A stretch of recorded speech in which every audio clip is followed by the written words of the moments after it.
Good morning, everybody, and welcome to the Maryland Apex Accelerator. Glad you could join us today. Welcome to the presentation. My name is Yasmin Razak. I'm the host here and marketing training coordinator at the Apex Accelerator. Today's topic is one that's in huge demand, Introduction to Proposal Writing, and it is led by Akeisha Foster, who is the founder of Key to Life Professional Services, LLC. We will get started very shortly. And you can ask Akeisha your questions by typing them in the chat box on your screen. We will pause for Q&A throughout the next 2 hours. And as always, a copy of the presentation will be emailed to you after the webinar. I do have to let you know this webinar is being recorded and will be available on our YouTube channel. For those of you not familiar with Maryland Apex Accelerator, it's our mission to help Maryland businesses to compete in federal, state, and local government procurement processes. Our services are no cost to you. So if you'd like to be counseled, please complete the application form on our website, marylandapex.org. And if you've been counseled before and just need further assistance, please email your counselor and request another appointment. So the way this is going to work is we're going to have the first hour of technical information from Akeisha. We will take a 5-minute break, and then the second hour will be more practical. So hopefully you can stay with us for the next 2 hours. You're going to learn a lot. So good morning, Akeisha. How are you today? Good morning, Yasmin. I'm doing well, and it's always good to be here dealing with our Apex Accelerator clients and helping them on their journey to government contracting, because, that's the key. If you get your proposal writing right, then everything else is going to come into place.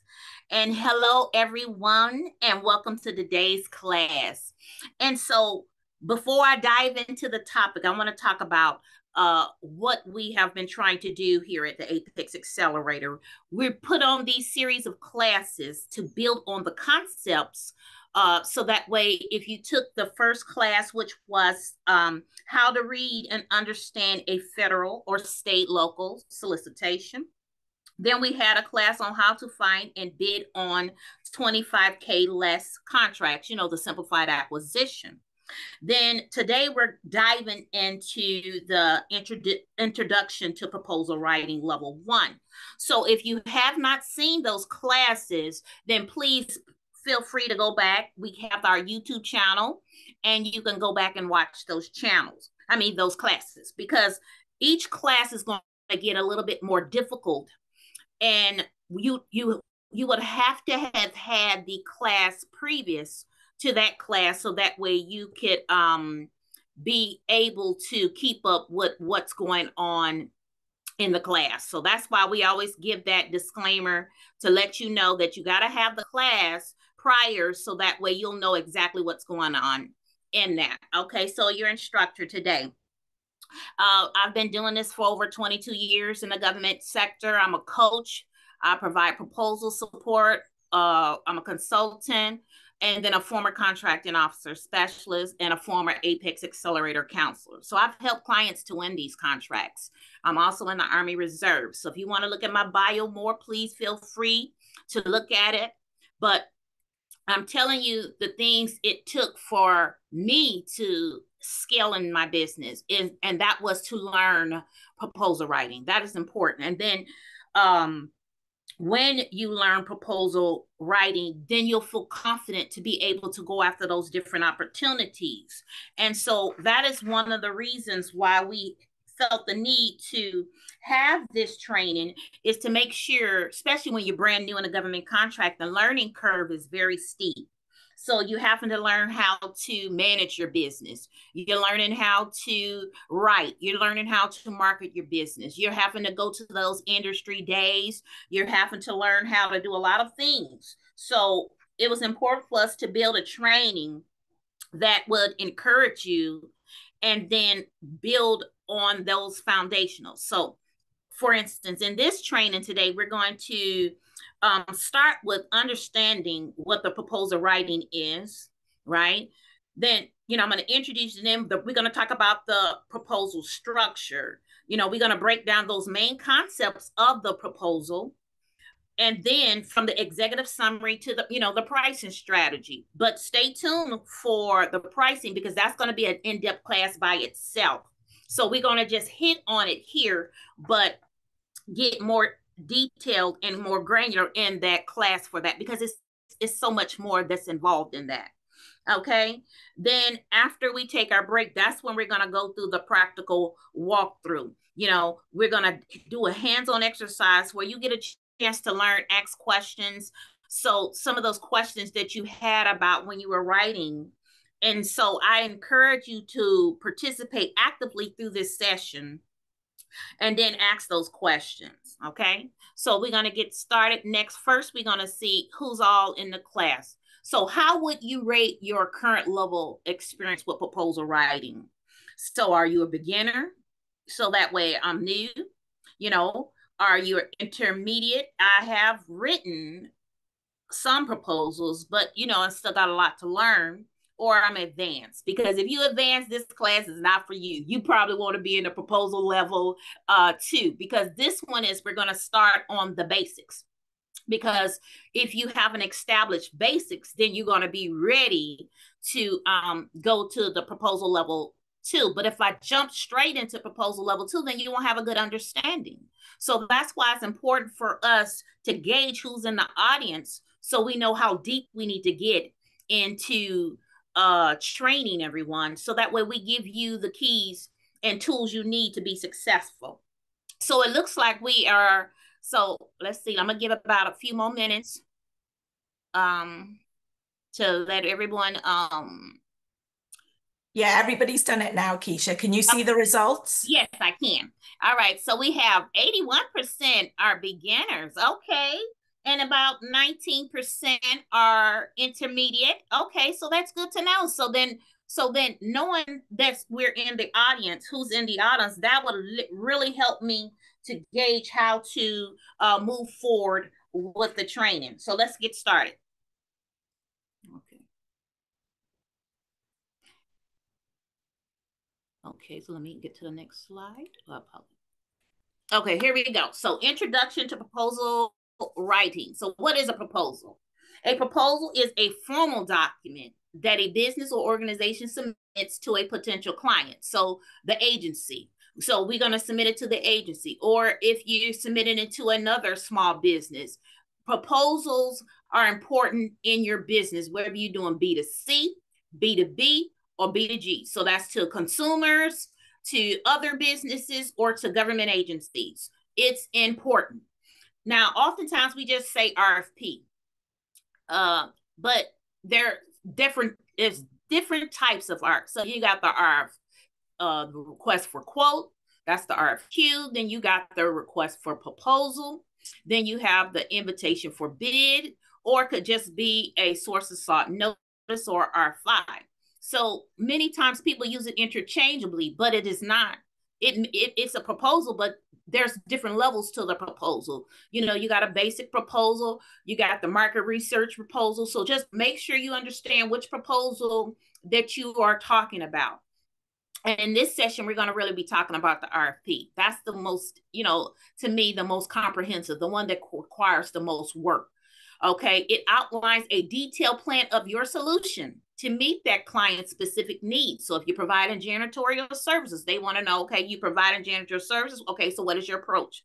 What is, basically what's your process? How are we going to get started? What's the timeline? So if we get in this service, then what's next? And then how much does it cost?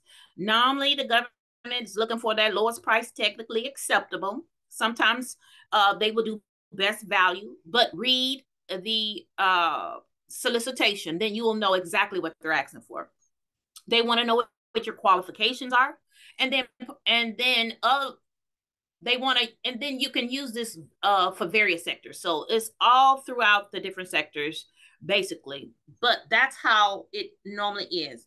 And see, a proposal is more than just a document. It is your strategic communication tool that conveys your company's understanding and capability and approach to meeting the client's needs. So that's why a proposal is so important, because they're looking at it. You got the executives looking at it. You have the evaluation team looking at it. That's for this if it's a source selection.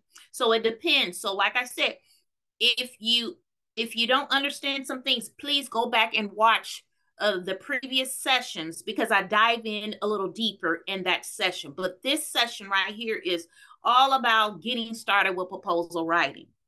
So always feel free to look back at those videos. And see, in the government sector, contracts are highly competitive. So that means we have to know how to write.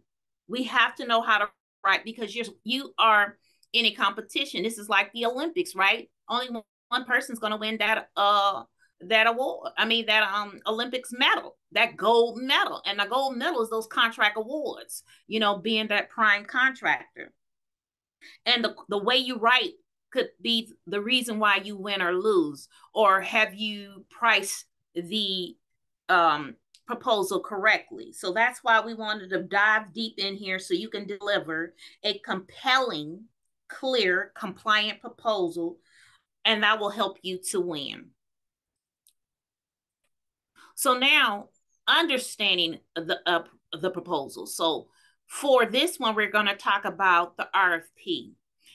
So for the RFP, we're going to mainly focus on, there's many sections that I always recommend that small businesses just getting started in the government sector is important to read each section.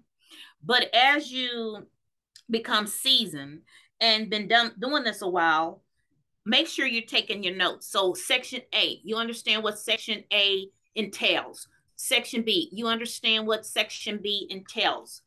So forth on. C, L, and M. These are the ones I'm talking about today, because these are the ones that's critical to the success of your contracts. And then what are you looking for? What are you looking for? You're looking for the questions due date. Okay. Okay, when is this requirement due? Do I have enough time to apply for this contract? Is it, they just put it out? I didn't even know anything about this opportunity, but I'm going to bid on it. So that means you don't have any competitive advantage against the prime who knew about this 2 years ago, or maybe a year ago, or so forth and so on. Because if you get the requirement, it comes out, now you want to create a response to this opportunity. But, oh, by the way, the questions due date has passed. Now you've missed that opportunity to talk to the contracting officer about some questions that you might have had about this opportunity. So understanding those things about the proposal will help you to make your bid, no bid decision. Should I pursue this opportunity or not? And have I positioned my company in a favorable light to go after these opportunities? That's important. And then you could not ask the contracting officer those questions that you might have had. So that's why you're not going to be in a good light. So then the next thing you got to look at, the bid conference, if it's applicable. Okay, so learning these different key sections of the RFP and where this information is going to be critical, because that's going to let you know. Okay, so if you attend, if they have a pre-bid conference, that means you get to see who are the individuals going to be at this event. So you can possibly meet team and partners, you can possibly meet other subcontractors, the agency, you get to meet the people at that agency, whether it be KOs, program management, officers, KS, the contracting officer, specialists, it depends. And then your submission deadline to add to the calendar. So these things you need to be adding to your calendar, and then putting the reminders in. Because then if you're looking at your calendar, you know that these 3 opportunities are on my calendar right now. Do I have the team to support them? Or am I the only person doing all the proposal writing? So reviewing section A, B, C, L, and M. And I've given you exactly what those sections are: the contract form, your supplies or services and prices, on your costs, but we're going to dive in a little bit deeper once we do the practical walkthrough so I can walk you through, but we're getting the basic understanding in this portion of the training. So then the next portion of the training, make sure you're writing down those questions. Make sure that you are having a detailed notes, so that way, and if you put them in the chat, that way when we get to that portion, when we have the question and answer, we can answer those questions. Okay, so then the evaluation criteria. So that's going to be in the section M. So the evaluation criteria, that's what we're going to be adding into that compliance matrix. And then the specific instructions, like the instruction, condition, notices to offer. We're going to put that part in the compliance matrix as well. And we're going to walk all that through as we go through. Okay, so that's why I'm saying this is just getting you prepared for what is in store. Okay, so let me go to the next one. Okay, now this part I want to do another poll. What aspect of the proposal writing do you find the most challenging? So I put on there understanding the RFP requirements and compliance. Is it structuring and organizing the proposal? The developing a compelling executive summary? Crafting a detailed technical approach? Is it the pricing strategy and cost proposal? Or is it past performance documentation? Or if it's other, just put other. So this will gauge how deep I need to go in each section of the proposal. So that's why I always start off with the introduction, so you can kind of see where we're trying to take this thing. Then we're going to take it to the next level so I can see who's all in the class. And now we're going to dive into the structure of a proposal. Okay.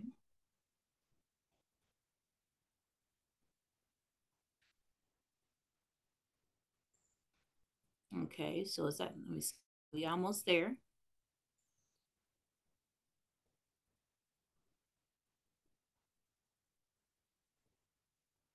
Okay, so the results are out. So a lot of you are, having a troubles with understanding the requirements. That's 41%. All right, structuring and organize the proposal, we got 34%.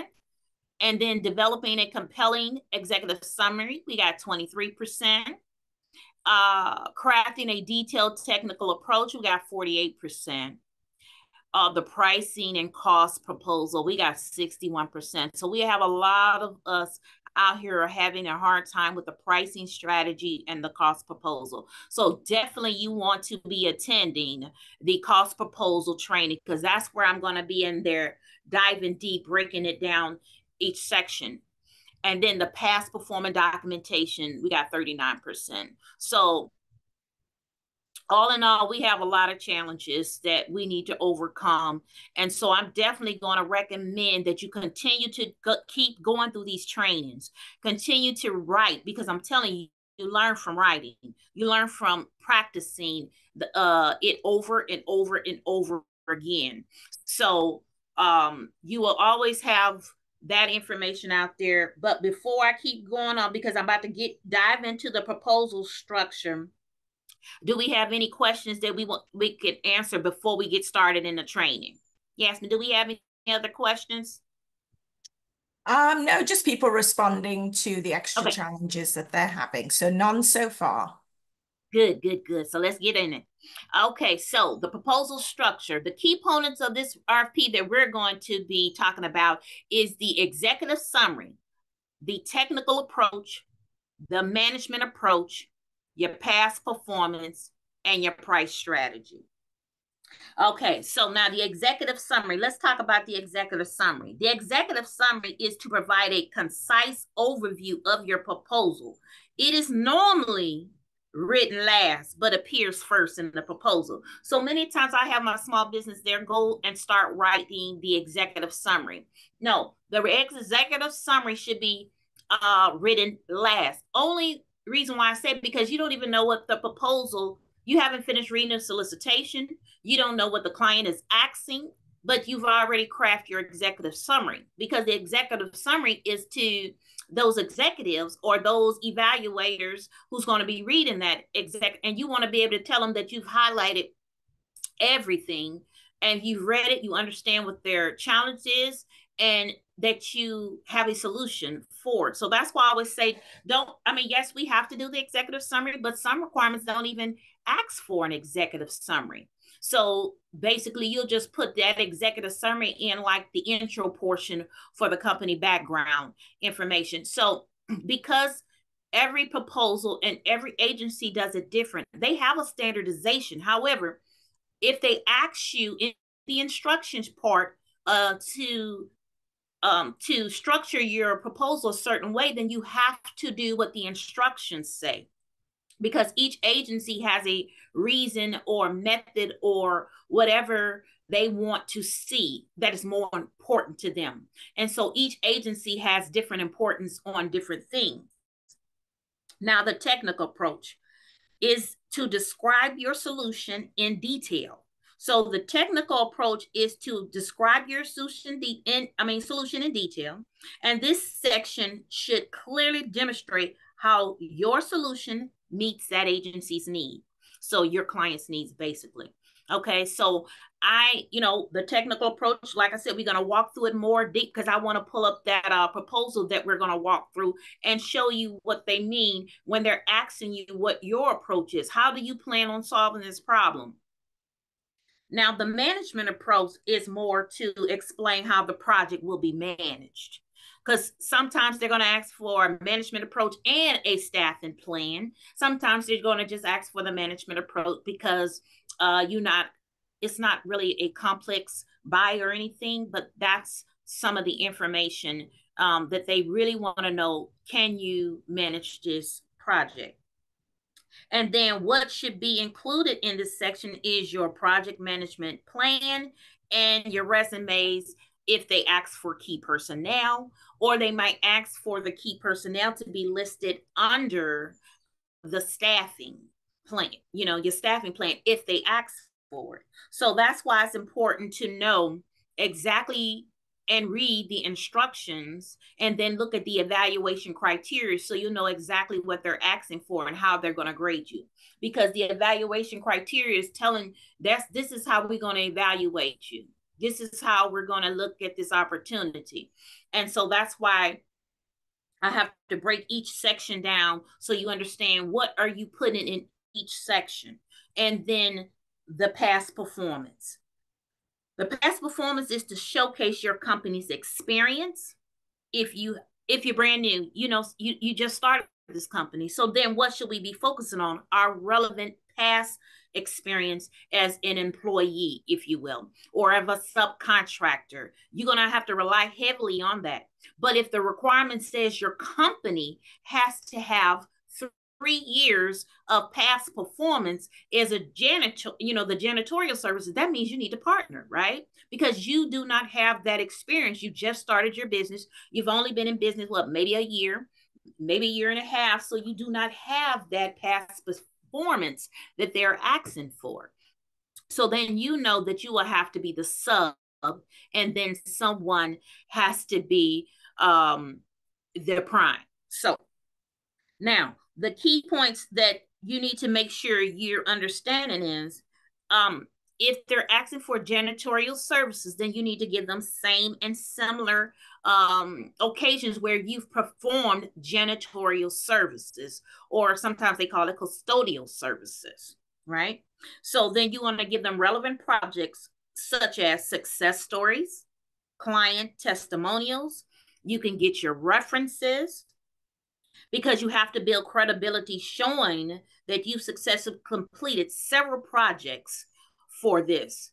And what happens is, when you do not show them that you've had this past performance experience, and then another proposal comes in with that same past performance and experience, they're going to make that selection of the other person because they explained it well. It was well written. It showed what they had been doing for the last 2 or 3 years, because they said a minimum of 3 years.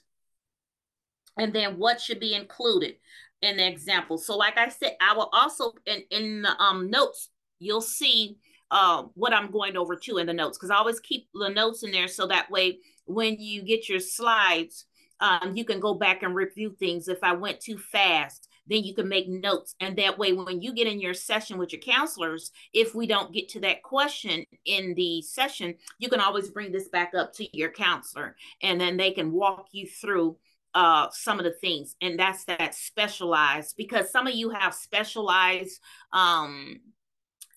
industry. So say if you are a contract specialist, so then you only going after acquisition opportunities. Well, then your strategy is going to be a little bit different than other strategies, because you're going to probably have to have certifications. You're going to have a bachelor's or master's degree versus the janitorial. Sometimes they're looking for how much have you done and who have you done this for, you know. So it depends on the opportunity that determines the approach you're going to take for anything.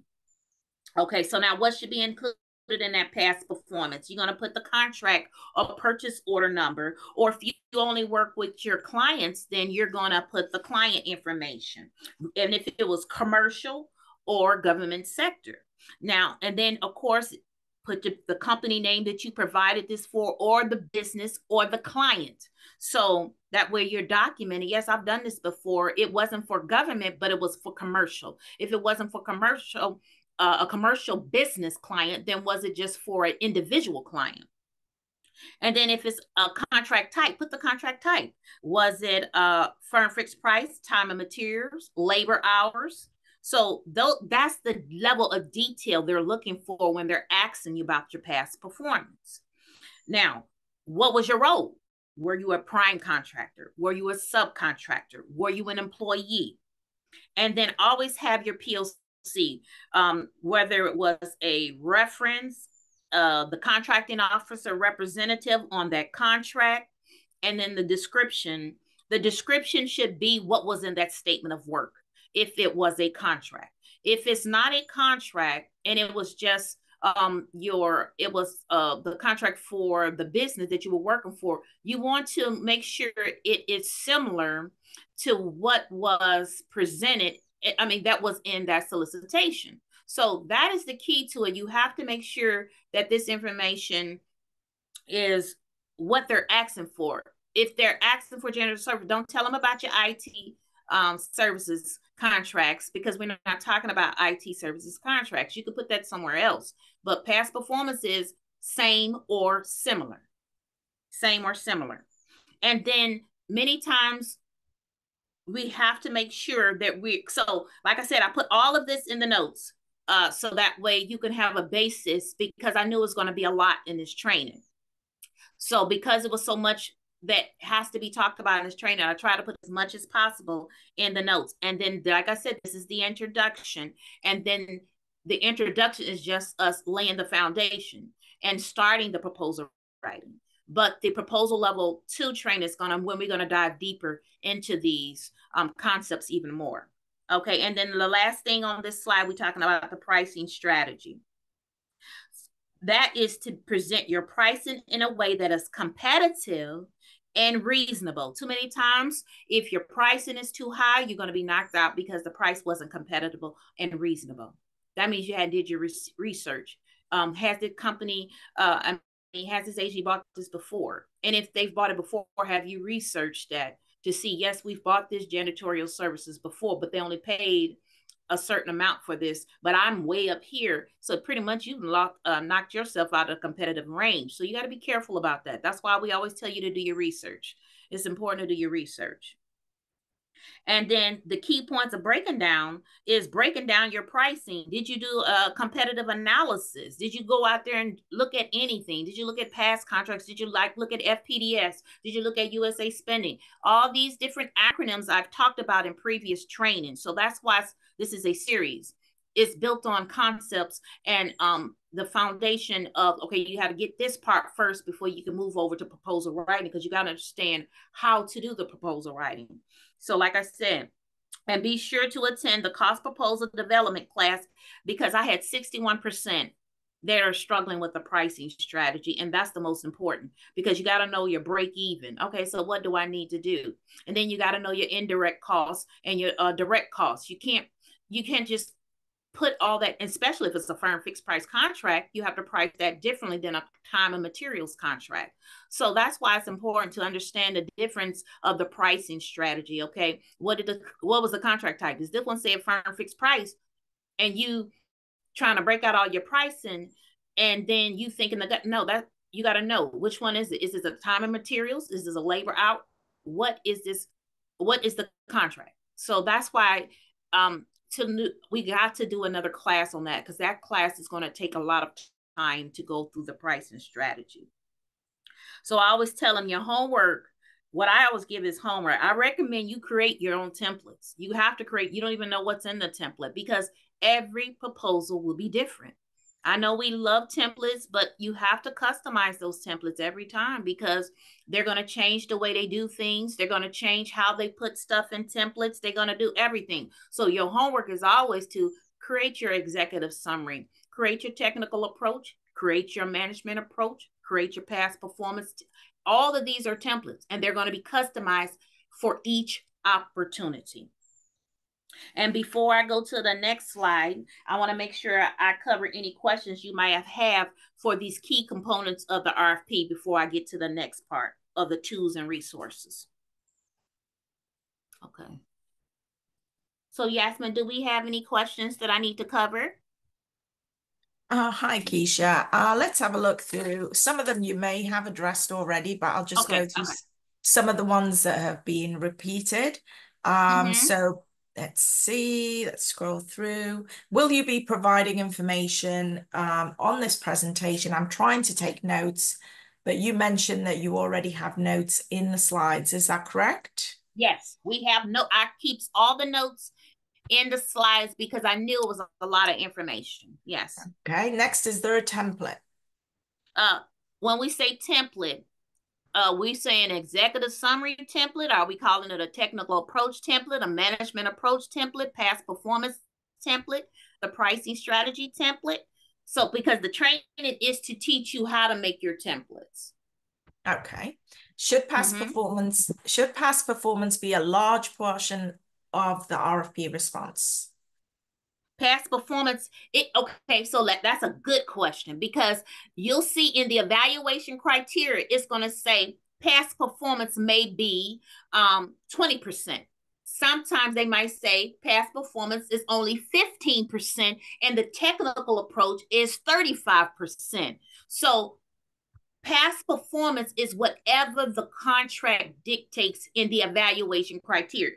So, for instance, a last opportunity that I just looked at, they said we want 15% technical approach, only 10% pricing, because that means they're basically looking for best value. They're trying to see whose technical approach and management approach is the best to us, and then that's going to meet our needs, because many a times they'll give them the lowest price technically acceptable, and then they can't do the work. So they didn't do past performance for all of it. They wanted to see how you were going to articulate how you're going to help us with our need. So they put more emphasis on the technical approach than the past performance. And then some requirements say no, 35% is the past performance, 10% is the pricing strategy, and then the rest is 10%. So that's why it's important that you look at the instructions and you look at the evaluation criteria.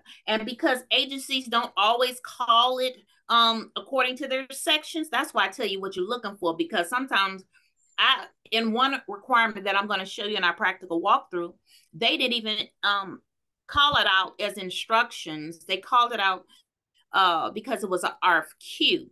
And normally our RFQ, the request for quote, is only looking for price, basically the lowest price technically acceptable.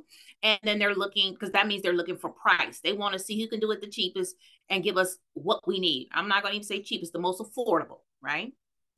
So when you do it that way, then you have to, it depends on the instructions. So you have to know what you're looking for, just in case they don't call it out section L, meaning instruction, or section M, as in the evaluation criteria. That's why I'm giving you the words you need to be looking for, those shalls, must, will, because it's not always so intuitive, because it's a learned discipline. So that's why I wanted to make sure I talk about. Now, before I move on, anything, do we have any more questions, Yasmin? Yeah, there's a couple more. One is, Okay. can I use AI to generate the template? And the other is, how many pages would be a good length to Okay. keep it all? Okay. For the first one to generate up, I guess you could use AI to do your proposal outline if you would like to. But how about if the RFP says you're not allowed to use AI? You see, you gotta know how to you have to know how to utilize those AIs. You see what I'm saying? So if you're gonna use it, you got to know how to use it. That's all I'm saying. So that's all I know about about the AI, because if you use AI, they have those clauses in there now because so many people are using AI. So you have to read the instructions to know, are you even allowed to use it? Because I know in NASA, they I think it was NASA, because I work with a bunch of different agencies. They won't even allow it. You're not even able to use. So if you're only doing it for the template and then you're going to customize it, I guess that'll be okay. I guess that'll be okay. And then the next question was, I forget. What was that next question, Yasmin? The page length, how many pages? Oh, yeah. Okay, so now the page length, it depends on the require, because they tell you in the instructions. They'll say, so just like this one opportunity, I have two on here I want to show you, because I wanted to show you the difference of just the proposals completely.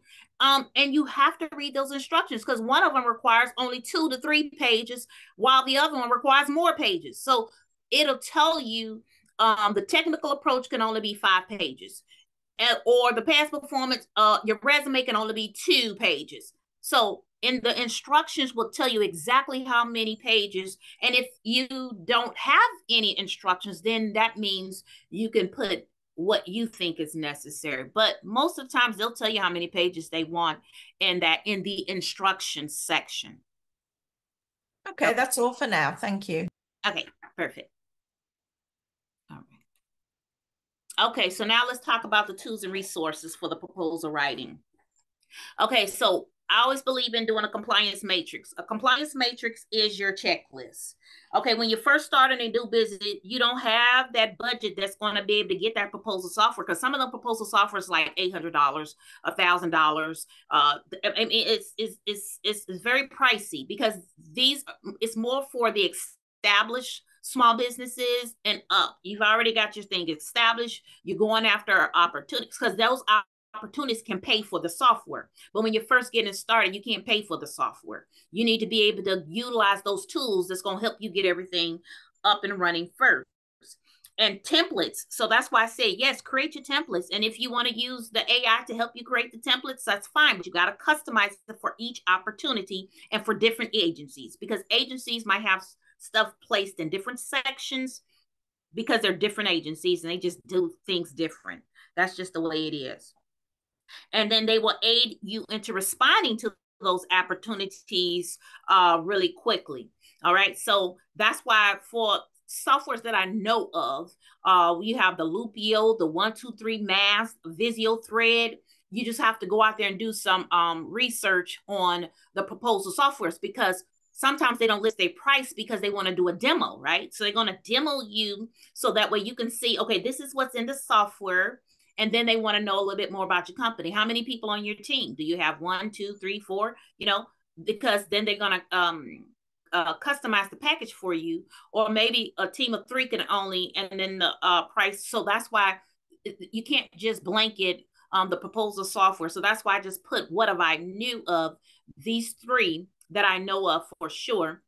And then you can go out there and do more research and reach out to those proposal software companies and all that. So that way you can get the more details and more information, because it's mostly for established small businesses who've been going after proposals, because that means you have the budget to pay for the software.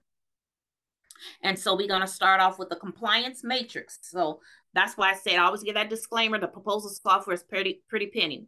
Then we have to do the proposal outline, then your draft, and then your style guide. To me, the style guide means to me I'm branding everything. So when they see ABC come through, they already know ABC. We always have the same formatting, same everything, unless in the instructions says you will use Arial font, the Arial font, and they want the and then they want it in a size 12, or it cannot be in a size 10. So you have to look at those instructions, and that's what the compliance matrix does.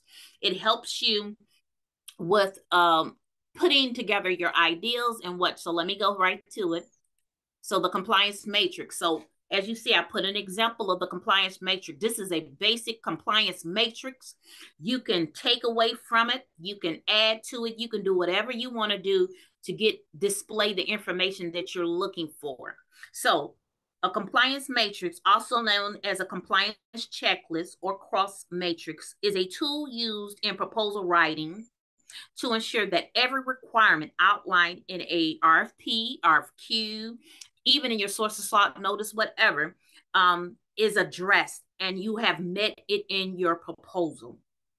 It is a table or chart that matches each specific requirement from that solicitation, and to ensure that you have completed everything in those solicitations. So the purpose of the compliant matrix, right?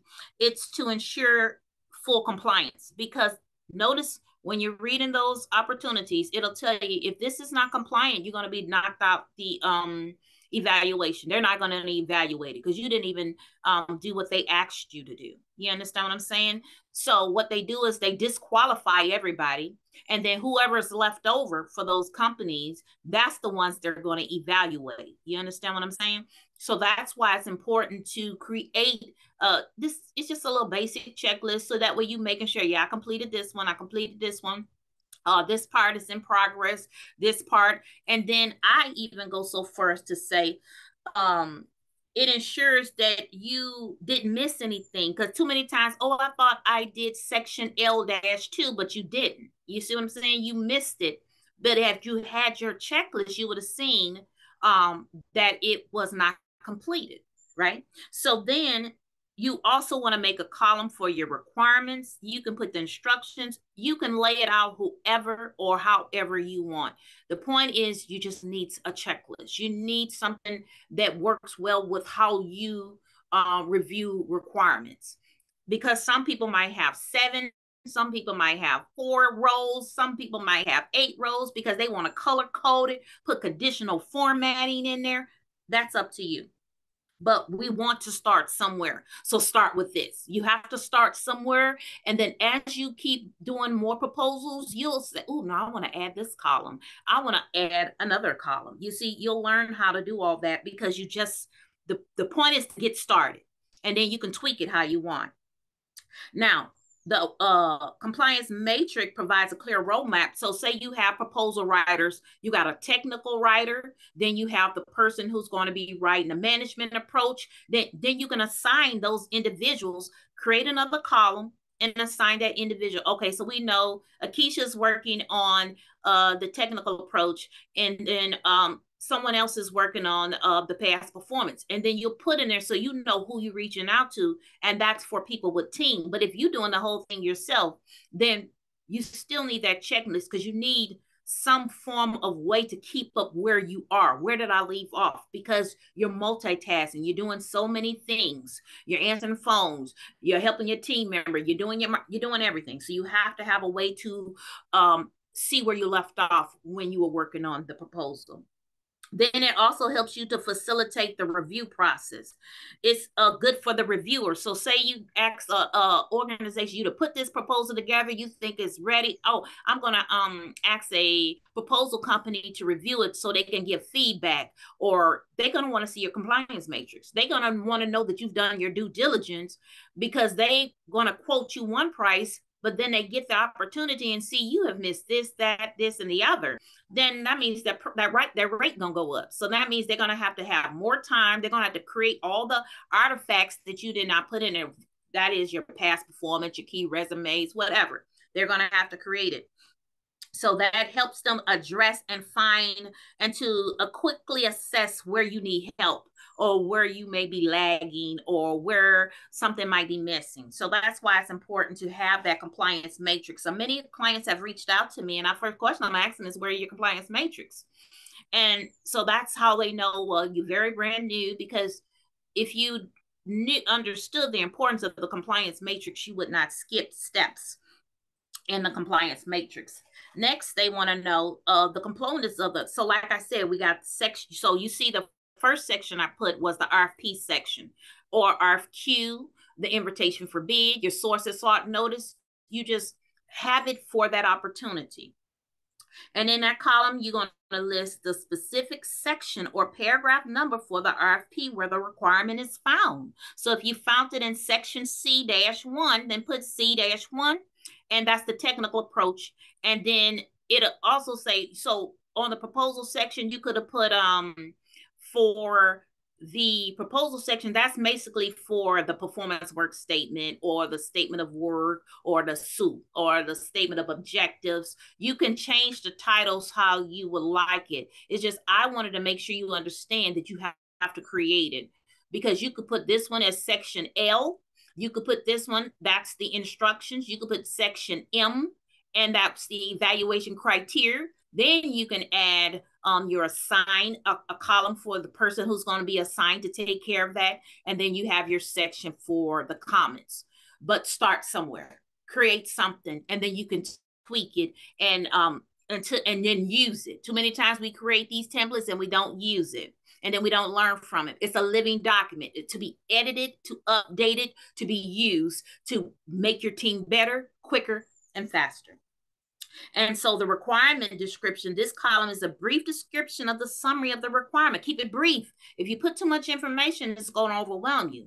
You need those shall, must. Those requirements have to be on the requirements, because that means I have to do this, because that is a requirement for this. But if you don't put all your shalls, your musts, and then even your shoulds, because if they're saying that you should, then that's a recommendation. Now you can not do it if you don't want to, but if the other small business does it, then who you think's going to win? So that's why I say go in there and find those keywords. You're going to see these same keywords in every opportunity out there. That shall, must, do, we require. You're looking for all those keywords. And then, so you don't have to keep looking for stuff. You need to highlight it in the proposal when you first read it. When you read it, highlight it. So it's easy. Bookmark it. Put little notes in there. So that way, when you in the comments section, you put those little notes. So that way, it makes it easier when you go back to review. Oh man, I made a accidentally put it in the wrong section. And then you go back and review it. So that's why I always recommend you review it. And then your status comments. Okay, is it incomplete, or is it complete, in progress, pending? You're missing, oh, we don't even have this key person now. That means we need to reach out. So then you're going to put in that comment, what? We need a teaming partner. The compliance matrix is an important tool to utilize as a small business to get you where you're going. And too many times we're not doing these things that we need to do to be productive in our proposal writing. And then when you go out, or say you need a proposal writer to help you with that, they wouldn't mind helping you. But if they got to start off from scratch, that price is going up. That price is going up, because some proposal writers charge you hourly, some charge you a flat fee. It depends. It depends on how they have structured their business model.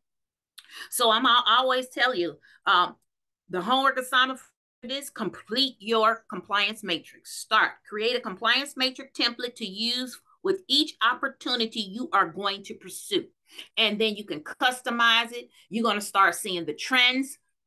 And then, mind you, take it the next step. If it's with the Department of Homeland Security, DHS, then you use that compliance matrix for them.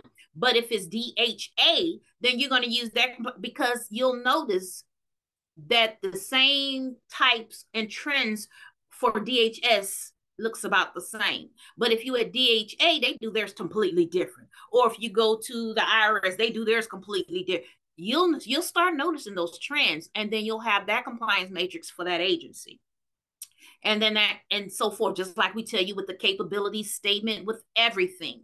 You have to customize it. So yes, have your template, but customize it. Now, all right, so let's move on because we about to, because it's a lot to cover, and that's why I always like. So now we're talking about the proposal outline. Just like they tell you with a research paper, you should always complete a proposal outline. We skip this part, but when you skip this part, what happens? You start missing things. Then you be like, but dog, I thought I put that section in there. I thought I put that section in there. No, complete the proposal outline. It's important because that way, just like we do with our research reports, and we do a proposal outline, we do our topics, we do our subtopics. It's the same in proposal writing. You got your topics, what they want you to talk about, and then your subtopics. And then even if you want to break it down even more in that, and then the labeling and numbering and all that stuff. So that way it makes it easier for the evaluator to evaluate your proposal. We all have the same issues. If we see something that is not put in a way that we can understand, what do? We skip over it, because if it's hard to evaluate, it might get skipped, it might be overlooked, it might be anything, and we don't want that to happen. So that's why it's important that you create the proposal outline. And so I gave you a basic start to get started. We already know we need a cover letter, executive summary, that it could be or could be not, but that will normally be under the table of contents, role. But I just put, because I know these are things we need to capture. And then the table of contents, we know we have to have a table of contents page so they can know page 3, page 4, page 5, your introduction, your technical approach, your management approach, your past performance, and your pricing. So, and then I even go to, but see, because like I said, the reason why we put the executive summary out the way, because we have to summarize the proposal. And normally the executive summary will be basically in the transmittal letter, just a little blurb in the transmittal letter letting you know. So that's why I said in this training, we're going to talk about just certain things that need to be included, but not necessarily for other opportunities. That's why we can't just say it all the way we want it, because the IRS might say, no, we don't want an executive summary. We want just the introduction. Of course, you're going to have the table of contents, but we just want your introduction. But you still want to tell a little bit about your company, so you're going to put it in that introduction part. And then just wrap up that, okay, we understand your challenge. This is how we're going to provide your solution, and so forth and so on. But most of that is going to be in your technical approach.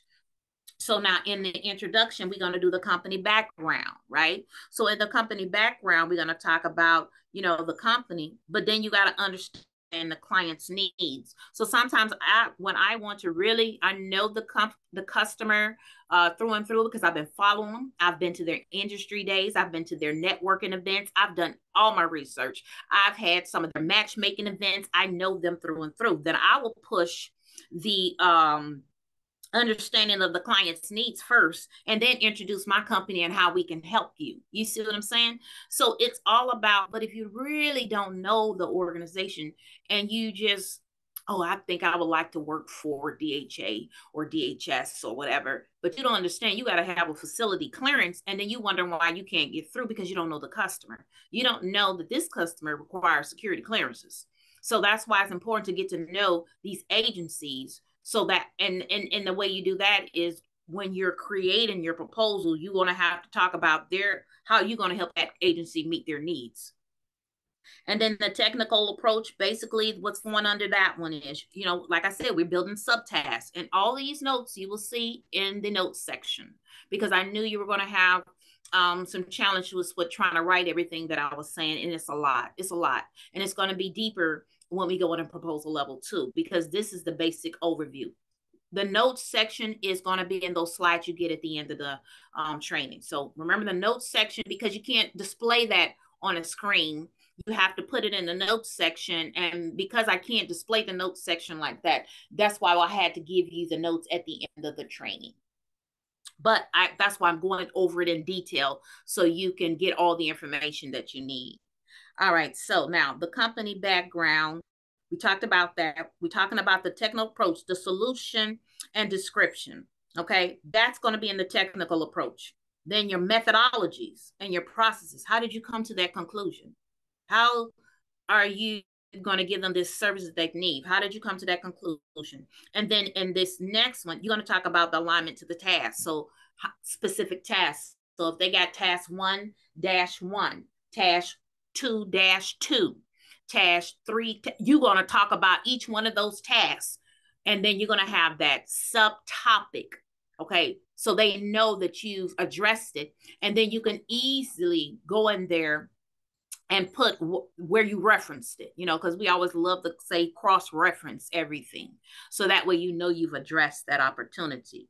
And then in your management approach, we're going to put, okay, remember we talked about the project management plan and then the key personnel and their roles. You got to put those roles in there as well. And then as we close the past performance, that's going to be your relevant projects examples. That section should be, and this one, like I said, you customize it, right? So you already did your template. Because you keep track of your past performance as you go. You update it every 3 months, every 6 months, at the end of the contract. I don't know. However you update it, it just needs to be updated. And then you tie those things that you've done to the new requirements. And yes, we've done this for XYZ. We've done this before, and here's what we did. Boom. And that's why I gave you in the notes section how to start your past performance, because you could put pictures in there. This is the area, because people are visual. You know what I'm saying? Put a little small picture in there. We love visuals. But if the requirement says in the instructions that you can put the picture in there, but it better be in the appendix, then make sure it's in the appendix. If they say that the picture can only be 5x11, or it can only be this, or read those instructions. It's nice to have those images. It's nice to have those call action boxes and so forth and so on, but make sure you're doing it according to the instructions, because you don't want your opportunity, all that work you've done on the proposal, all that work you've done on everything, and then it be thrown out. That would be, oh my goodness. I know I'll be livid. All right. And then your client testimonials go in the past performance section. So if you have client testimonials, if you got some awards or anything, we love to see that, because people do business with those who they like, know, and trust. Just the way it is. You're dealing with other people at these organizations who's subjective. They're looking at this opportunity, seeing, okay, can this person provide what we need?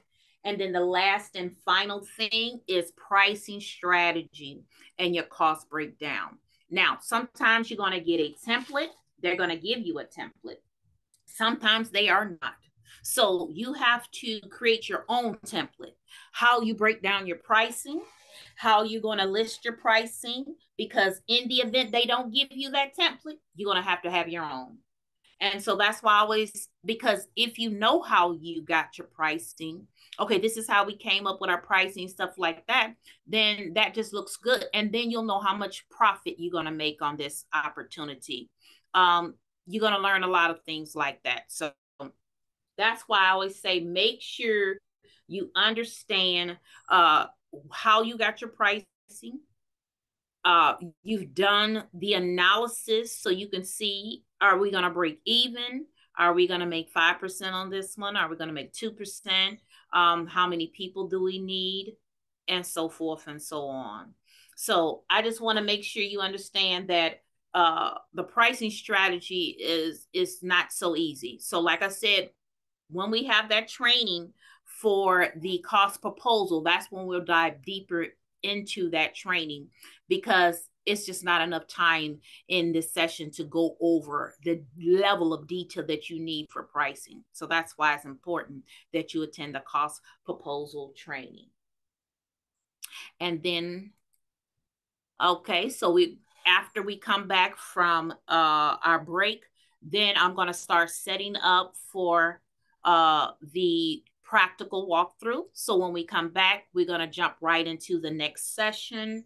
And then we'll answer any other questions you have after when we get to the question and answer. All right, Yasmin, I think as Thanks, we at the Keisha. So are we going to take a 5-minute break? mm-hmm. Okay, we'll see you back in 5 minutes. Thank you. Okay, thank you. All right, everyone, we're back for our second part, the practical walkthrough. Welcome back, welcome back. I hope you had a chance to grab a snack, a quick refreshment, and let's get started. All right, so what we're going to be doing, let me give you a little overview. What we're going to do is review the RFP and RFQ so you can see kind of the difference in the critical requirements to be addressed throughout. And then we're going to create our proposal outline. Now, once we create the proposal outline, then we're going to talk about drafting key sections. Remember, and all of those, you're going to get everything. And I recommend you go back and watch the video to put together your templates. You will be putting together your templates. We're just showing you how to go about putting the templates together, because what's going to happen, as you will see through the walkthrough, each requirement is different. There's no such thing. You have to change it every time because they might ask for the information in a different manner. And then creating the compliance matrix, I'm going to show you how to create one quickly. You can use Word, you can do whatever. That is what we're going to do today. So let me get started, because I don't want to hold any long, because I know we got a lot of questions and everything, but what's going to happen is we're not going to get through all the material. So I have to keep us going. All right, so here it is. So I found 2 opportunities for janitorial services, for one agency, and then another one for, well, I'm going to say this was Department of Interior. So you're going to see the difference of why I keep telling you, I know we want templates, I know we want all that, but they're totally different. So you can't use the temp, you have to customize it each time. So you can put the basic information in there, but you're going to have to customize it each time. All right, so for the first one, the janitorial service, the first thing you're going to do is you're going to get your little Word document out. So I already pulled out a little Word document.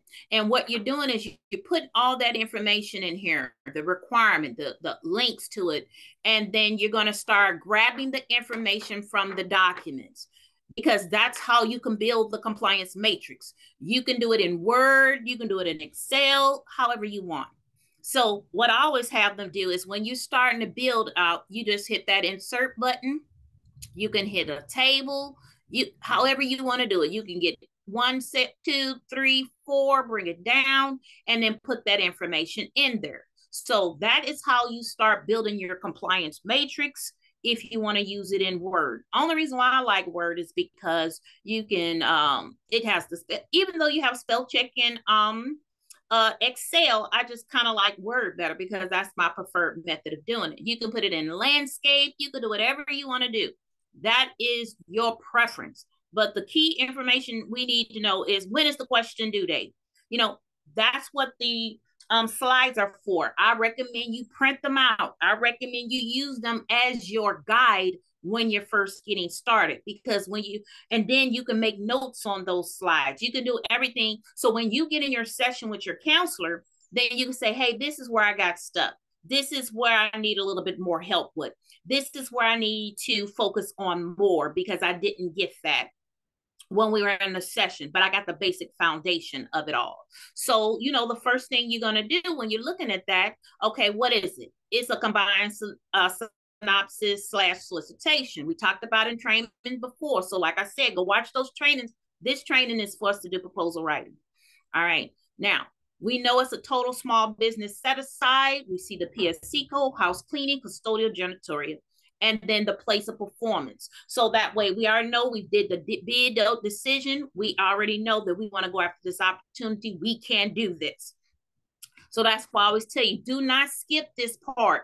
I've seen too many skip. They put instructions on here, but because they didn't call it instructions, small business don't think that's instruct. No, those are instructions. So that's why you always read the description, because they're telling you we are seeking a price quote for janitorial services, right?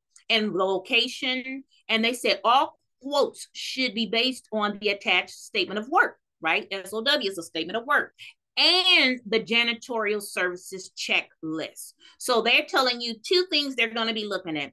They want you looking at that statement of work and the janitorial service checklist. So you already know that's some good information. So what would you do? You will copy and you will paste it. If they're giving you information, copy. I'm telling you, it's so easy to do it. Just copy, paste it, change the color if you want to, whatever. So you know, but you better create a legend because you're going to forget. Okay, so everything in dark blue or everything is in light blue, whatever you decide your color is for instructions.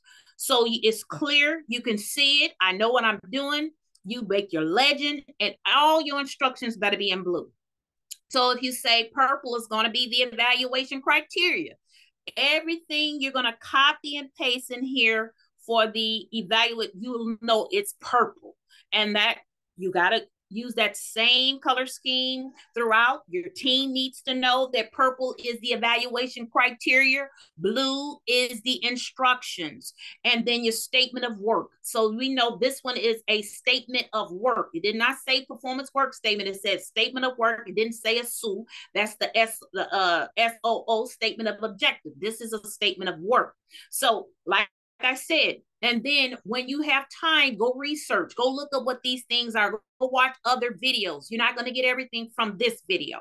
That's why it's a series, because it's hours. This is hours of learning. This is hours of instruction. This is hours of practicing that craft. So let me make it a little bit bigger for you too. So that way you can really see what I'm trying to get us to see. Because when you're building things out, and then make sure you're saving, that way you know what the requirement is. You got your SAM links, you got all the instructions, you got all that information. So now let's keep diving deep. All right, so now they already said the NAICS code. We already know we got the NAICS code, so you can copy and paste that. It's a total small business, because everything, when you're a small business, you need to be going after everything small business, total small business and partial small business. If you got a woman-owned certification, go after it. If you got a veteran-owned certification, go after it. But go after those small wins, so you can get the muscles running. Because if you go after a big thing, you're not even ready for that. It's too complex. You're not ready. You don't even have the team. You don't have the staff. You're going to be frustrated. You're going to lose it. They're not going to let you in. Then you're going to say, they're not letting me in. But you wasn't ready for that opportunity, so don't go after it. Okay, so now let's talk about it. All right, now they're saying the government will award to the lowest price, technically acceptable, responsible offer. Ain't that some good information you need to know? Right. So then we're going to copy and paste. And then they said vendor must provide, must. Did you hear that word, must? So that's what I was talking about, what I kept telling you about, those must, shall, be, will, required. Look for those keywords. And then this one says provide a 2 to 3 page document outlining they said their experience and capabilities in performing janitorial services. Now, one of the questions we had earlier in the training was how many pages? Well, they just told you.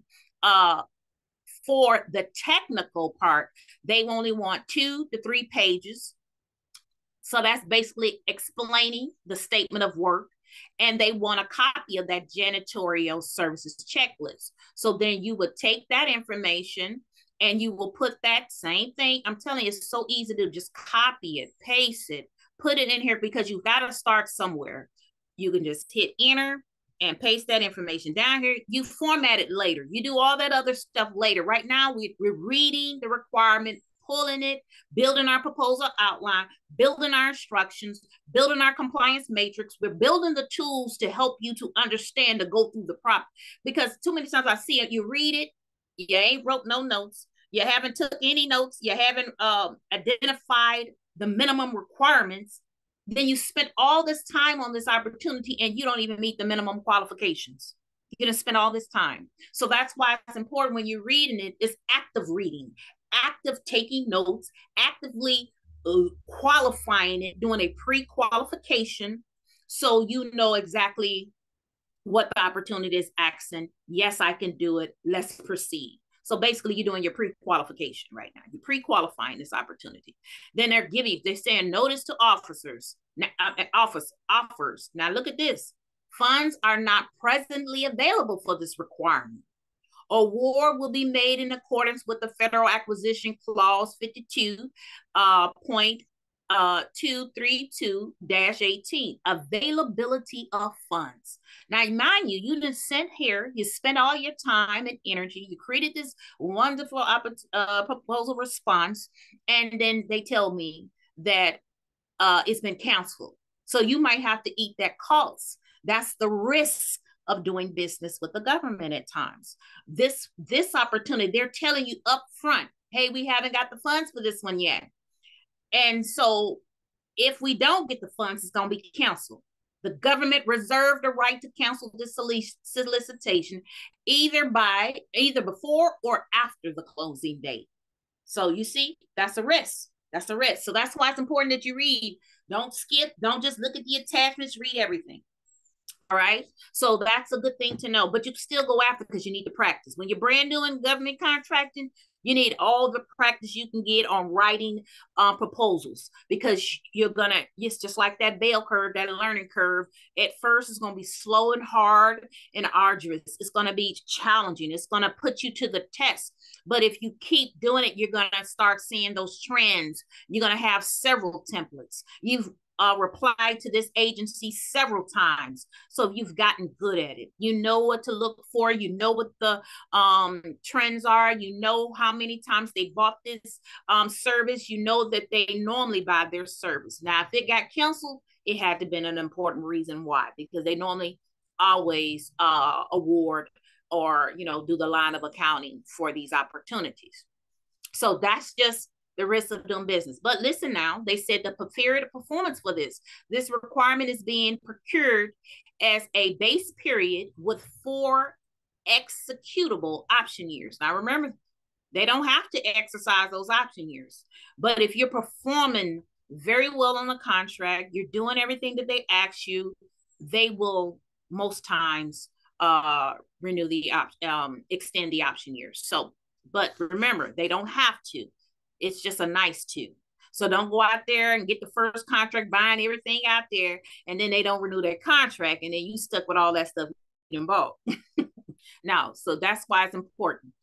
Then they're giving you the payment information. So like I said, this training was to teach you how to pull this information, how to dissect the information, how to see, am I qualified for this to do this work, so that way now you can get to phase 2. Okay, so now this one said a site visit or of where the work will be performed is highly recommended. And then they gave you the date. So don't you think that should be added to your compliance matrix? And then that need to be added to your calendar with a reminder to let you know, oh, I don't want to miss this. I need to go visit it, because they're telling you what date that the site visit is. So then you will add a part on your compliance matrix saying, hey, site visit, put it on my calendar. I got to be there September the 4th between 8:30 and 3:30. But they said site visits may be arranged, and you have to arrange with that individual, and they're telling your hours of operation. So be aware of those things. That needs to be in your compliance matrix, so that way you do not forget it. Your compliance matrix is what? Your checklist. It's your checklist to stay on target, on task, and making sure that you get this opportunity submitted in a timely manner. Okay? So then they also told us, request for information. They said submit all questions. So we still got time, right? Because they said questions must be received by September the 5th in Microsoft Word format only. Okay, we got too many people calling the contracting officers, and they're not going to stop, because what they tell you, they got to tell everybody. So that's why once it becomes a solicitation, there's no more talking. That's why it's important to get it while it's in the procurement forecast, when you can talk to the individual. Go to those industry days. Do all that in the pre-award. That's before it is out. Because once it's out, that's it. That's it. Talk to them while it's a source of sought notice. Talk to them while they're requesting information, because that's the time to talk. Once this opportunity is out here, ain't no more talking. There's no more talking. Now it's time to submit proposals. Okay, so that's why they tell you to do your due diligence. and they told you to make sure you put it in a subject line. And then they told quotes are due by the date. So you wrote that down on your compliance matrix and so forth and so on. So this is how you're building these documents. This is how you're putting it all together. And then they said services shall. So there it is again. They're telling you all these shells, quote, shall be good for 90 days. So make sure when you put it on your RFP, you're going to put that quotes are good for 90 days. You have to reference that on there. So then what would you do? Put that in the compliance matrix. All right. So that's what this training is for, to teach you how to build your templates. You're not, people are not going to always give you a template. They just, because it takes time, it's effort. You have to customize, but we can show you how to fish, show you how to build, show you how to make the template, show your team how to do it. So that way you tell them, hey, go watch this video. Go watch this video and put this template together for me. Go hire your virtual assistant because you don't have the time to do that. That is so good to have the training materials so you can get your team up to speed and ready. And then you'll see the pricing schedule. So now let me pull the documents. So you see they put all the attachments in here, right here. So then you take your time and go through the documents. Make sure you download all the documents. Make sure you sign in and follow the documents so you can keep up if they do an amendment or, you know, the notifications. If you want to see a team and partner, but you have to sign in to have that. You have to be, you know, have an account, sign in. Okay, so now let's pull up the document so you can, because I want you to see what that means. So here's the statement of work. Let's blow it up. This is what you got to respond to. They're giving you their introduction. They're giving you a little bit of background. It's going to be 4 buildings located. That's why I say when you get to these statement of works, you got to be able to read it and speak to it. So this is the part that you're going to be speaking to. You see what they said? The contractor shall perform janitorial services. So what you're going to do, you're going to copy, you're going to paste all that in that Word document. It's going to be blue because you're going to have to answer everything in there. You understand what I'm saying? So you're going to put everything that shall be done in that Word document that I started building for you. And this is how you do it. This is how you save so much time. This is how you don't forget, oh, I didn't put it in here. You copy paste it, blue, everything blue. And then when you insert your comments, make it highlight black. I mean, it's however it's going to make it easier for you to do your proposal review and to create that first draft. Because once you create that first draft, then you're going to start deleting all that stuff, right? Because you answered it. Once you answer, you can delete it. Once you answer it, you can delete it. But when you make sure you understand that you've answered it, don't delete it until you looked on that compliance matrix and said that, yes, I answered this question and I can move on. So that's why it's important to have that compliance matrix, because that's your checklist to make sure that you've covered everything that they've talked about in that task. They even gave you the objective. At the end of the performance objective is to leave each area clean and presentable condition. So they already told you what they want. So you see why I told you can't just rely on section A, section B, LM. Where's that in here? No, it's not, because they only did this was a short one, real easy, not complex. This agency didn't want to do all that. They wanted to tell you, look, here's the deliverable. The contractor should conduct their own quality assurance. So that means you need to address quality assurance in your, because if it's a shall, then you need to be addressing, right? Everything that's shall, you will address it. You will address it. All right. And then they said provide their own supervision for performing the work outlined in the statement of work. And then you see right here, they gave you everything of the contractor shall provide a list of products, because they want to know what products you're using. Is you killing us? Is it OSHA? Is it this? They want to know. They want to know. So that's why I said, and the government this is you coming up with all this stuff. The government, look, they feel like, look, we ask for contractors because we know we need somebody to get this work done. All right, so now let's look at the price. You see how this one gave you a pricing list. Sometimes they're not as difficult, right? They told you, all right, for this line item, we want cleaning services for admin building. And then they got for the O&M, lunchroom, restroom, security building. That's why they want you to do that site visit, because they want you to see how big and how much square footage and all that other stuff. And they're doing for hours, as you see. Remember, I was talking about that firm fixed price, labor hours, what type This looks like a firm fixed price. They telling you, and then it's for, it look like 523 hours, right? So they can tell you approximately what they want to know. Then you're gonna put your unit cost and then the total annual cost that's gonna happen for that. And then you're gonna do that for each and every one. This is how they want their pricing. They've told you what they want because they want the lowest price technically acceptable. So anything else, they're not asking for that. And then, so that's why I said pricing can be very complex sometimes, and then it can be very, it doesn't have to be, because this one is straightforward. And then the last thing they want to know is the checklist. They're telling you in the checklist, the following is the description of the services that will be provided twice a week. And then right here, these are the areas requiring janitorial services, and that this is their checklist. So I guess this is what they want you to use to clean their bathrooms or whatever twice a week. And they're telling you exactly the water fountain. I mean, it's getting everything. And then that way they understand that you understand. And then this one is once a week.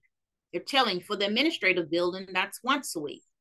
And then, so that's why I said, make sure you read, make sure you understand what they're asking for.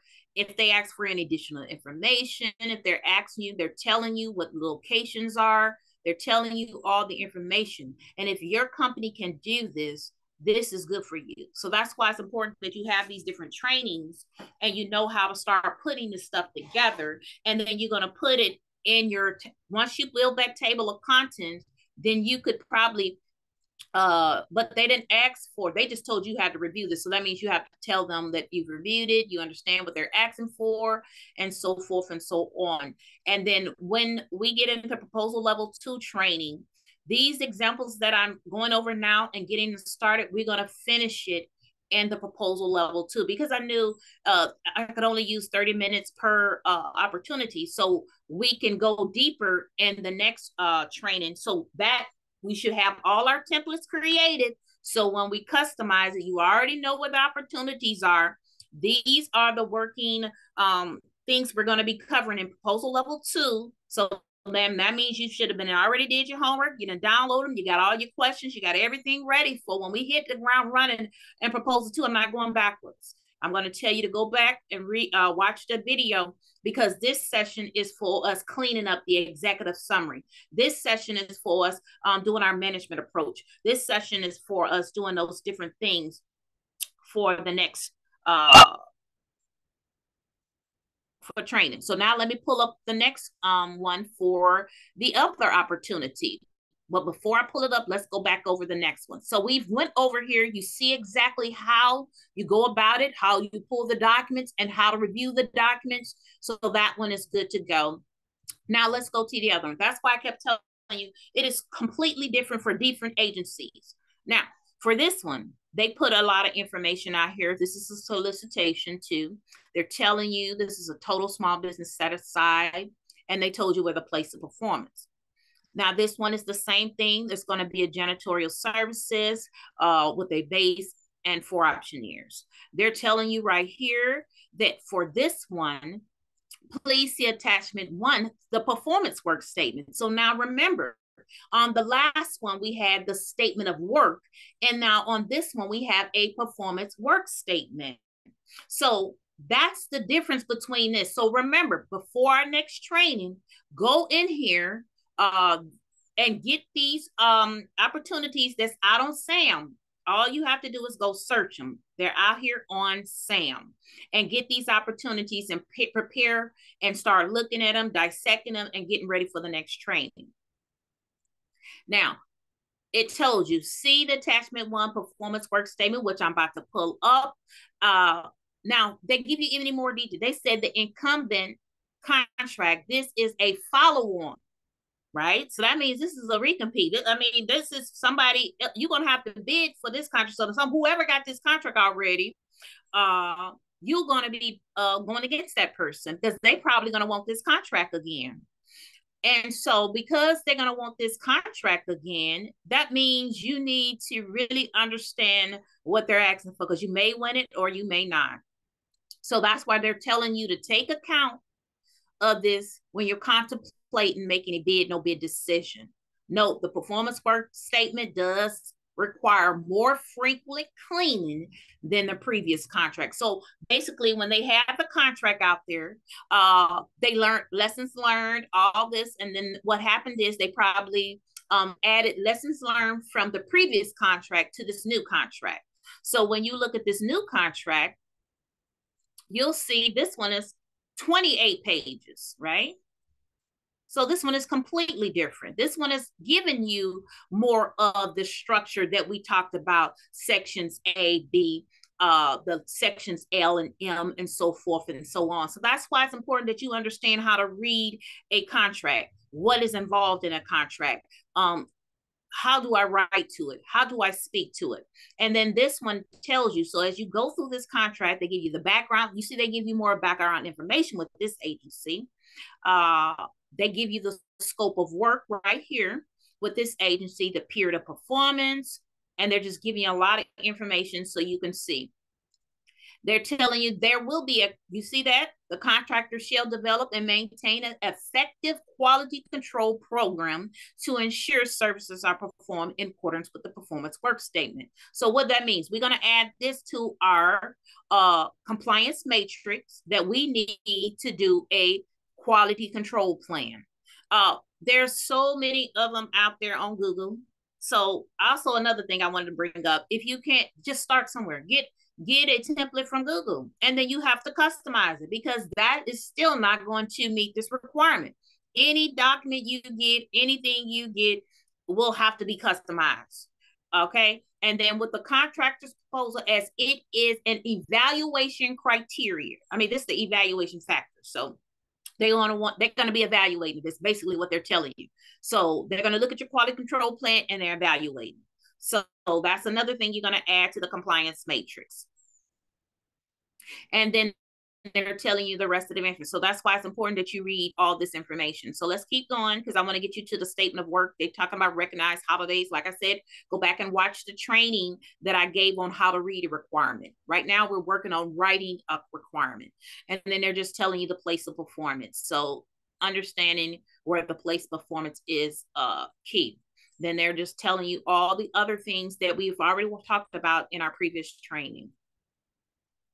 So let's get to so now this one says, key personnel. The following personnel are considered key personnel, right? So they might be asking for some key personnel and everything of that nature. So that's why I say read these things carefully to make sure they're not asking for key personnel from the contractor's perspective, because they could have key personnel on their side, the government perspective, but make sure they're not asking for key personnel from the contractor's perspective. So that's why I said when you first read it, you're going to have to read a lot. And you notice they're asking for a phase in, phase out period, because this is a contract that's already been out there and they're recompeting it. So that's why they're asking for it. Now, the other one looks like a new requirement because they didn't ask for a phase in, phase out program, you know? So that's why I keep telling you, everyone is different. Everyone is going to ask for something different. And then you know that you're going to add on that table of contents, the phase in and phase out. So that's going to be on the table of contents, and that quality control plan is going to be on that proposal outline, which will, you know, of course, going to be on your table of contents. So that's why it's important to review these opportunities, build your proposal outline so you can see what they're asking. This is just the definition and acronyms in part 2. So you see how they're not even sectionaires up with section, but you'll see that. You'll see the other sections in the solicitation because I'm about to pull that up. I just wanted you to get an idea of the level of detail that some of the proposals, and this is for a small business. This is for a total small business. And they're asking for a lot. And this is your contract furnished items and responsibilities. We talked about that in the last video. Okay, so here's the specific task. Now, this is what you have to speak to in this one. Now, remember, in the last opportunity we had, it only asked for 2 to 3 pages. Now, this one is definitely going to ask for more pages. So let me pull up the solicitation for this one so you can understand what I'm saying when I say solicitation.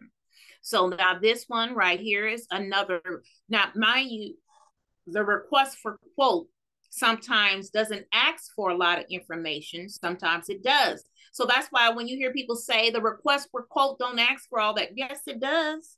Yes, it does. It asks just for much as a request for proposal sometimes, because you can see how in depth it can get.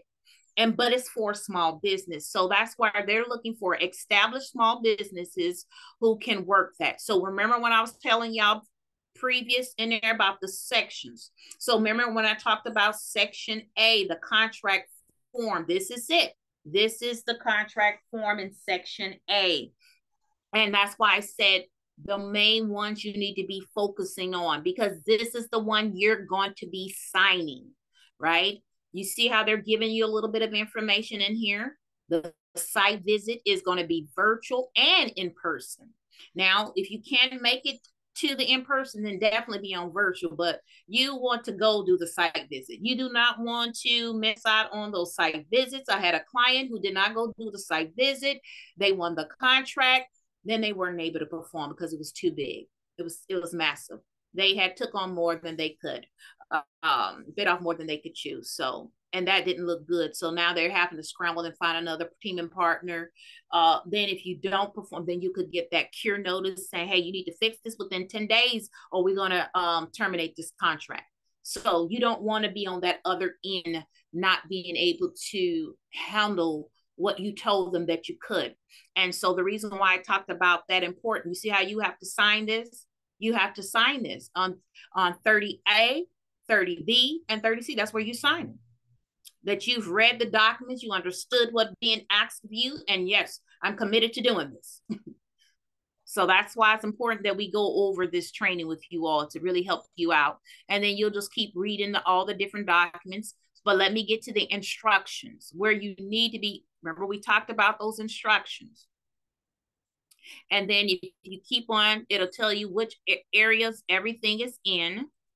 You see how, okay, hold on, make sure we didn't miss the instructions because they've put this up a little bit different. So that's why I wanted to take you through just a little bit to make sure you don't. And so if you're trying to just find the instruction, you can also do the control F and see if you can do instructions. If you want to go straight to the instructions to make sure we don't miss anything. And then it'll tell you, but you have to go through a couple of things. So this one says instructions right here. Then we go to the next one. Here it is right here, the instructions to offers. They're giving you all the information you need for this requirement. So as you continue to get used to reading the requirement and then pulling out the information to create your compliance matrix. Remember, this is going to go into your compliance matrix, 52.212-1, instructions to offer. You could just copy and paste this section, or you can turn this into a Word document and then just pull out the information that you need. It's up to you on how you get the information, just as long as you get the information. Because I've had people go after a janitorial contract because they was, they felt like, oh, I could do this too, but they didn't have the NAICS code for the janitorial on their SAM profile. So it's important that you read these instructions, make sure you have met the minimum qualifications and put that information on your SAM profile. Okay, so now we're just going through all the instructions because that's why I keep telling you, you have to go through and read them. They're telling you that you got to have a solicitation number, the solicitation number, everything, and it's a lot. So that's why in this session, we're going through what you need to pull out, and then they're asking you for different things. That way you can start writing to it in the proposal in that Word document that we pulled out, because you're going to change that Word document that you've been putting all that information into. You're going to create your compliance matrix. You're going to create the proposal outline. And then that way you're prepared for the next part of creating the draft. Then that's going to be your first draft. And then once you create the draft, then you just need another review. And then sometimes, there's definitely so many different reviews you have to do, but that's for mostly when you are a more established large business. But when you first getting started, you still have to build a foundation. And we still have one more document to go over. So I don't want to make it, but you can just see what I'm saying. of the level of detail with this one is completely different than the other one. And then here's the evaluation criteria. So you see how they put, this is the evaluation criteria. So you know what we're going to do. We're going to get this, and then we're going to copy and paste it and put it into our compliance matrix.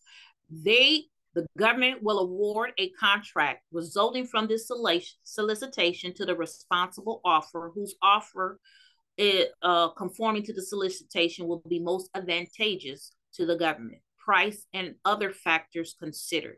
So here's how they planned on evaluating this one. It is on price and other factors. So when you're looking at the evaluation criteria, when you copying and pasting, putting this in the compliance matrix, like I said, remember, however you decide to make your compliance matrix, make sure you understand that they're looking at price. They want to know whose price is going to be the best value to them. And then let's look at the other factors that they're looking at.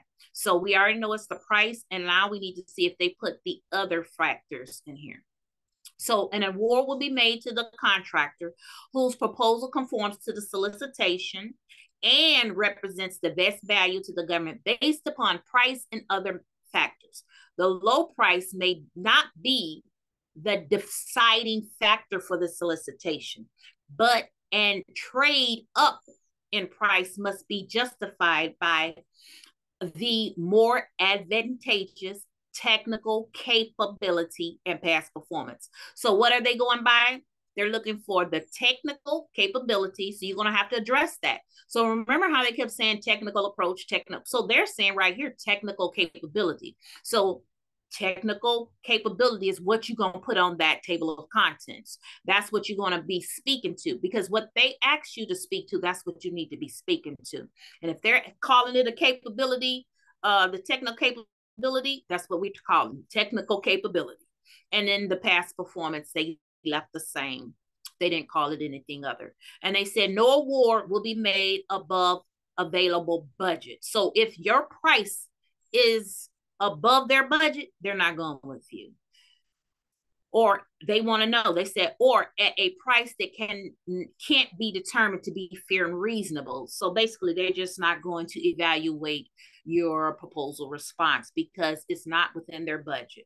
The government will evaluate quotes submitted in response to solicitation in accordance with the factors listed below. And so let's look at that. They said below. And then they tell you how they're going to do it. So you see, they said technical capability, and then they give you all the information. So that's why and then I will pull this information and then I will speak to it. So we know the color for this is blue because, no, this is purple because this is our evaluation criteria, because we want to know how they're going to grade us. They're saying, for instance, it moved up on its own. Let me pull it back down. Technical capability be addressed based on the proposer's demonstrated experience providing services of similar size, scope for commercial, municipal, state, or federal agencies. The tailored technical response must include how and when the contractor will provide the necessary labor, supervision, quality control, tools, equipment, and supplies. A generic or boilerplate technical response will know specific details will be graded as does not meet.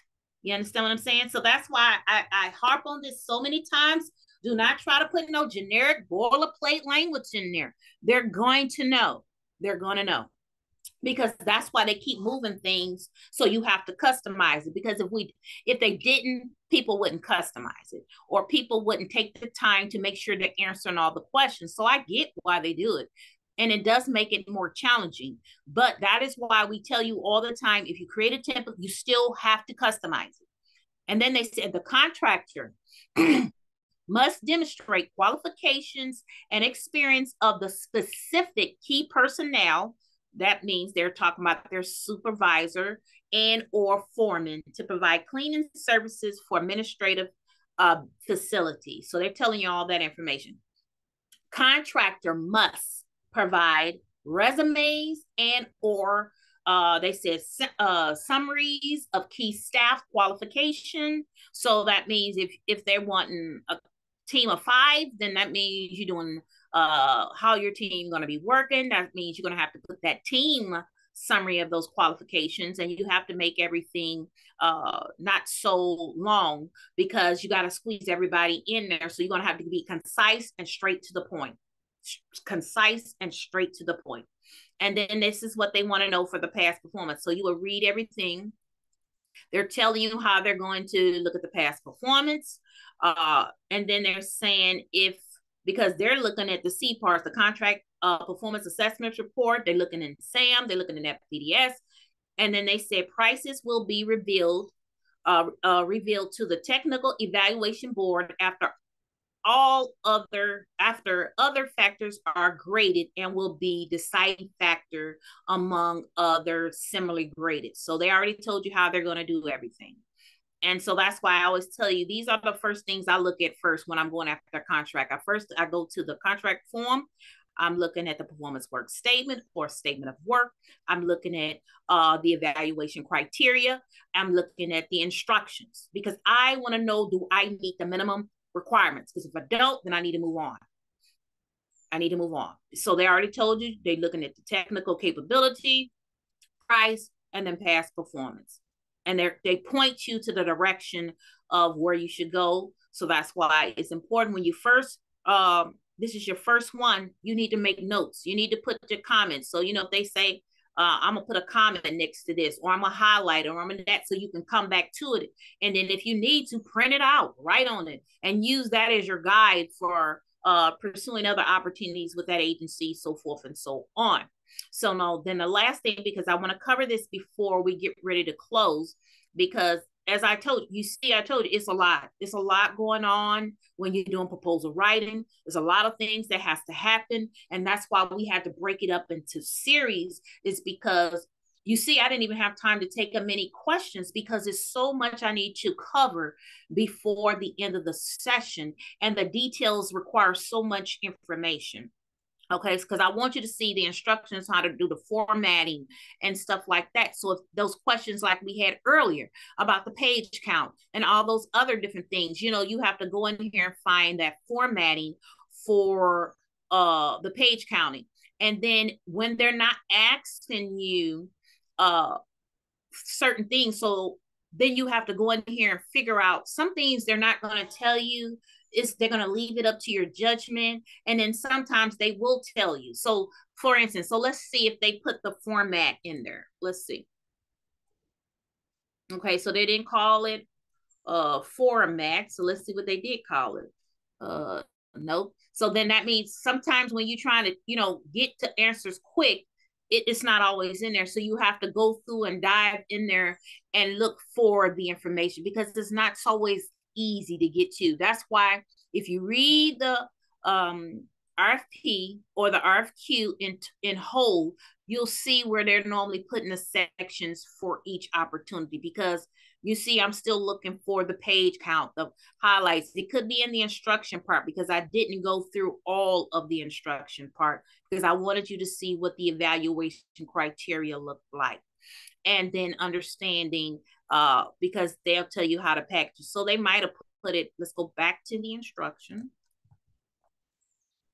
Let's go and see if they put that in there. Nope. Let's go to the next one. And it was right here. And then you will go in here, and that's why it's important that you cut it. They said submission of offers. So, they're telling you that you have to sign and submit it. And then maybe they don't care about the format, because if it doesn't say it, then you can use Arial font 12 or whatever you want to use. But if it does say it, then they're talking about the multiple offers, the late submissions and withdrawals. Let's see if they put the formatting in this one. No, they won't take it late. So please do not do it late. Multiple awards. So no, I don't see it yet. And like I said, this one also, they said debriefings. If a post-award debriefing is given, to requesting officers of government shall disclose. And they're telling you, if you ask for a debrief, they're telling you what's going to be in the debrief. So that's good to know. And I don't see that they're asking for aerial, how many pages or anything of that nature. So that's good to know. But we need to make sure we look at the performance work statement too, because make sure that they didn't put it in this area for the performance work statement, because sometimes they will do that. So let's keep going in here. Let's look at the performance. And these are all the tasks you have to speak to. So that's why I tell you, proposal writing is not an easy job. Sometimes it's a lot of work. It's a lot of work, but you'll get used to it. And once you start getting those templates, and once you start developing the way you want to do everything, it'll just be natural to you. Let's see. This is how they're just talking about the performance requirements summary, telling you that they're going to be safety, physical security, key control, how they're going to be assessing periodic sampling, direct observation, customer feedback. So understanding what those things are. Let's see if they put formatting and font. Now this just the deliverables. And then that's the estimated workload data. And then your COR inspection checklist. Okay, so no, I mean, it's up to you. It's looking like they're going to let you do how you would like for this one, because they're not asking for a lot. So the importance is just doing a little recap, because we've run out of time. I wanted to show you one more document, the attachment 2 that went with this. This one is talking about the wage, the wage determination. So they're kind of giving you that you need to be aware of contracts have to be within a certain amount of wages for different because people were not paying contractors appropriately, at least the minimum wage. So they're basically making sure that the workers are getting paid what they're supposed to be getting.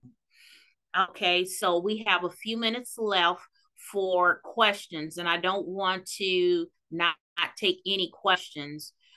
So we're going to stop right there. Do we have any questions, Yasmin? Thank you, Akeisha. That was great. So, yep, here's your opportunity. We've got a couple of minutes left. So anything that you would like Akeisha to go over again, or any questions that have not been answered, is your opportunity to type them in the chat box. Okay, here's one. What are the typical questions I should ask a procurement officer while writing a proposal? And is it possible to search and find proposals that have won similar contracts in the past? Okay, now that's 2 questions. So the first one, no, you can't talk. Once you write in a proposal, you can't talk to the contracting officer unless you only asking a question. So say you wanted to ask that question about the font, okay? Because we couldn't find it doesn't matter what font in is it Times Roman? Is it Arial? Does it have to be 10 or 12? Can we put graphics and stuff? Those are type of questions that you can ask for certain. Now, if you did the site visit, maybe you seen when you were at the site visit and they didn't explain to you something, then you will put that in the questions and submit the questions in a Microsoft Word document. Because remember this one required that we submit questions in a Word document. So basically you tell them, well, in section 2, 3, I have this question, and then they're gonna, and then next when they respond, it's gonna have an answer next to your question. So that's why it's important when you're asking them questions, it has to be specific, and it has to be according to the RFP, and it has to be before the question's due date. So if it's after the question's due date, they're not gonna answer it. They're just gonna, because you were supposed to be for the questions due date, because they need the time to answer it before the bid closes. You see what I'm saying? So if it closes, then they're not going to be able to answer. And then what was that second one? Because that was a lot. That was a big question. Oh, the second question was, hold on, let me go back to Yeah, it. because I said it was a long one. I said, oh yeah, if I want to find past proposals that have won similar contracts, is there a way to do that? Well, I mean, you trying to look at people's responses. That's a FOIA, so that's that Freedom of Information Act, and then they redact a lot of that stuff. So you're not going to get all the information. So you will have to request that, because that's if, just like if we respond to somebody else can get a copy of our proposal. So they don't just leave that stuff out there. You will have to request that. So I believe it's the Freedom of Information Act. And I believe you have to go through that agency. I haven't did it in a while, so because they keep changing it. And then I believe that costs money too. And then once you do get the document, it's going to be redacted. So they could, if they have proprietary information, they're going to redact that so you can't see. And so the whole entire proposal you can get could be redacted. So that's the only way you can get a copy of their proposal, is through that for Freedom of Information Act. And then the last, far as pricing, you can look at FPDS, and then the USA Spending. That will post all the previous, but all it tells you is like a description: janitorial services for this agency, and then they'll give you a price, and that's it. You're not going to get the details of that contract. Okay, thanks. One last question and then we'll wrap up. Should the unit price be broken out per line? For example, bathroom, the line items are sinks, toilets, and stalls, etc. Okay, so now the first opportunity we went over, it had a price sheet, so you can't break it out. They want the total. Now, for the second one, you probably could break it out like that, because they didn't ask you for the total. They're going to be looking at the entire price, because they didn't have a pricing sheet in there. So therefore, you can do the pricing the way you would like to do it. But if they have a pricing sheet in there and it's a firm fixed price, they don't care. They want the total lump sum for that 523 hours, and they want to know how much that's going to cost. That's how you got how much it costs. They have no concerns for that one. So it depends on the requirement, if they want that level of detail. But if they give you a pricing sheet, you have to use their pricing sheet. Okay, thank you, Akeisha. That's all we have time for. So I'd like to thank you for an excellent presentation and to thank everybody for participating today. I've posted some links in the chat box. You can sign up for Akeisha's follow-on class, which is Proposal Writing Level 2 next month. And there is also a link there to all of our classes and previous recordings. And we also have a roadmap for beginners. If you're not quite sure where to start, we have a series of 10 videos that you can watch at your convenience online. So take some time to go through that. And that's about it. So thanks, everybody. I will be sending out the recording and the slides, and we hope to see you at a future event. Thank you, Akeisha. Thank you, Yasmin. Take care, everyone. Bye. All right. Bye-bye.